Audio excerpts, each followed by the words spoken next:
So if you recall from my other video, we had a cousin that was living with us. He was actually living here at Danny Johnson's house, and he was spending time here. This is with us on New Year's. He was falling asleep on my shoulder, and he was always hanging out with us, and we were trying to help him out and get him to get involved with the cars and things. And he's the cousin of ours that ended up getting this black Bullet, and you'll see this other picture of the red Mach 1. And those are the two stories I've already told before. But there was a really interesting story about this before he got those cars. Danny Johnson and I had our Mach 1s at the time, and our cousin was living with my brother, and he was always looking online at cars, and we always look at cars online. And one night he came into Danny and said, "Hey, guess what? I won it! I won it!" And Danny said, "What did you win?" And he said, I was on eBay and I bought this 2003 dark shadow gray Mach 1. And Danny said, "Well, that's great, but you don't have any money." And he said, "Oh no, it's cool. You'll pay for it, and then I'll buy it, and you can drive it in the meantime and everything. But we got to go to California and pick it up." And Danny was like, "Well, give me some details on this car," because he was slightly interested in driving it for a little while. And he said, "It's got 410s, it had nitrous on it, it's got a salvage title, and I bought it for like $5,000. And Danny was like, "Are you kidding me? I mean, it's a great deal. I mean, we had just bought our Mach 1s for like 11 to 15. That's what they were booking for. And so $5,000 wasn't bad at all." But anyway, it turned out that he had bought the car, and so he talked to the seller a little bit and said that we'd go arrange to pick up the car. And it became kind of a problem because we had to get time scheduled off for work, and Danny said, "Hey, why don't you come with me? Let's make a trip out of it. We'll fly into Oakland and we'll have him meet us there." He said he'd meet us at the airport. We'll get the car and we'll drive it home. And so I'm always down for a road trip. It sounded fun. This is me at the airport in Las Vegas. And you can see I have new iPhones in my hand. This was Danny Johnson and my first iPhone we had ever bought. We went and bought them that day at the Sprint store, and we were getting them all hooked up for our trip so we could use the maps and everything. So it was a really fun time for both of us. We had got plane tickets, and we barely made it on time to get to the airport and get out of town. And so we got onto the plane and we texted the guy and said, "Hey, we're on our way." And you know, we were both tired. We worked late night shift and everything, and we told him we were on our way, and he didn't answer. But he said he was going to pick us up at the airport. So here we are at the baggage claim at Oakland, and it was like midnight by now, and we were waiting for the guy to show up, and he never showed up. And we texted him several times and told him that we were there, told him that we had gotten in and that our flight was on time, and he never answered. And so it got really frustrating. We waited for probably 4 or 5 hours. It was like 3 or 4 in the morning when we started to realize that he wasn't going to show up. So we decided the best thing to do at this point would go rent a hotel room and see if he'd answer in the morning.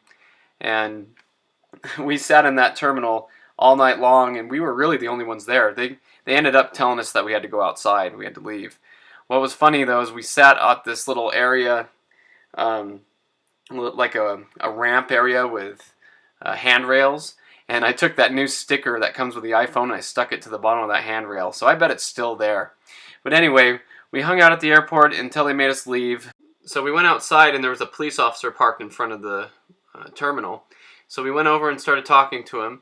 And he was pretty friendly. At first he was wondering what we were up to and why we were going to talk to him. But we asked him about the car. We told him what we were doing and asked him if he could run the VIN number.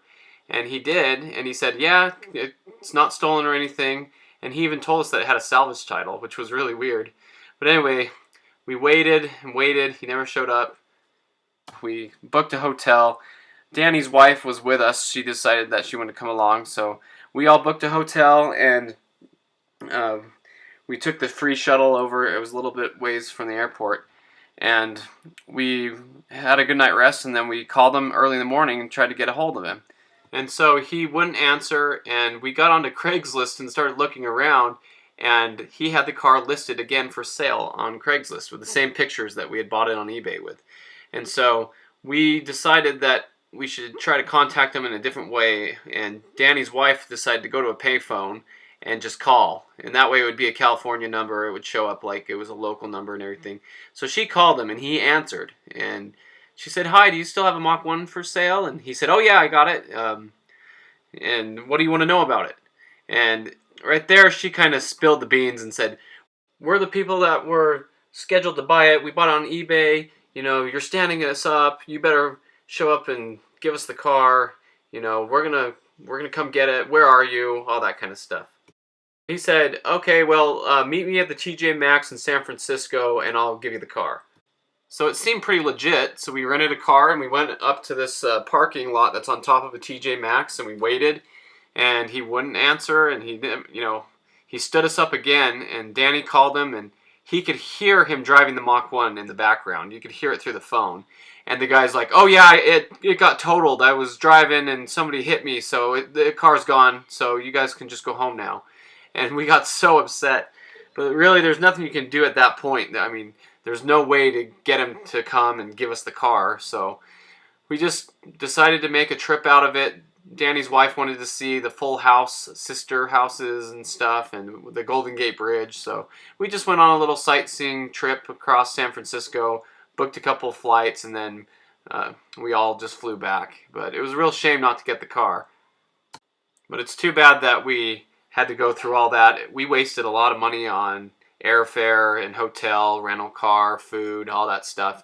Ended up coming home empty-handed. So it was a pretty unfortunate thing that people are dishonest. We figured that he probably was able to sell the car for more than what my cousin had bought it for on eBay, and he decided he was just going to do that, just stand us up. So pretty freaking stupid, but anyway, it was an interesting trip, and it's a story to go down in the books. But there's a story about a dark shadow gray Mach 1, and who knows, if anybody owns this car now, it'd be cool if you could leave that in the comments and tell us about it. It's, it shouldn't be too hard to track down. It's a dark shadow gray Mach 1 with a salvage title in 410 gears. I mean, that's pretty limited, but anyway, cool story.